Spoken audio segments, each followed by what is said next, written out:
What do you think of when you hear the word ocean? Some would say breathtaking or beautiful. What if I were to say coral?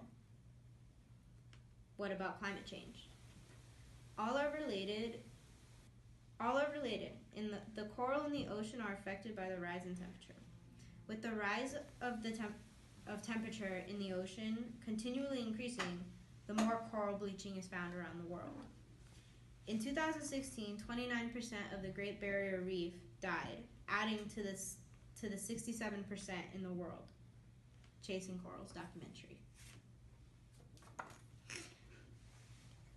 Coral is a complex organism that is beneficial to the environments around it, but is affected by the rise in temperature in the ocean.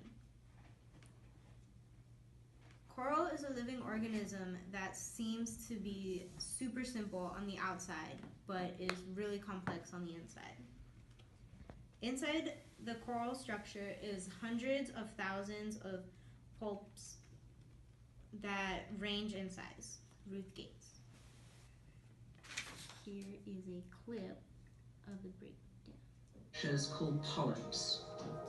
Each polyp is a circular mouth surrounded by tentacles, and they can combine to be millions of them across a single animal.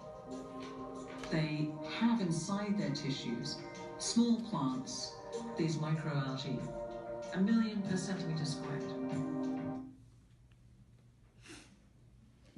Coral reefs are beneficial to coastlines because they break down harsh waves that occur with tropical storms.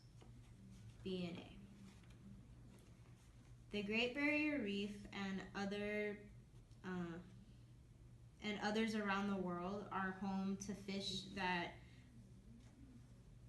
are estimated to directly support 500 million people worldwide, according to the IUCN.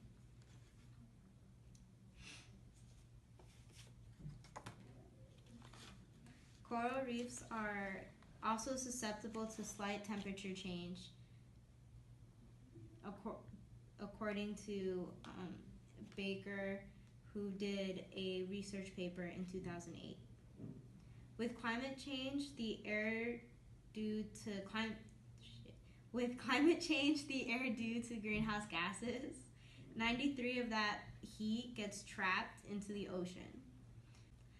A spike of 1 to 2 degrees Celsius in ocean temperatures is enough to lead to bleaching, even if it's just for several weeks. Bleaching is a process where coral gets rid of the plants that helps it survive and its tissue, so it turns white.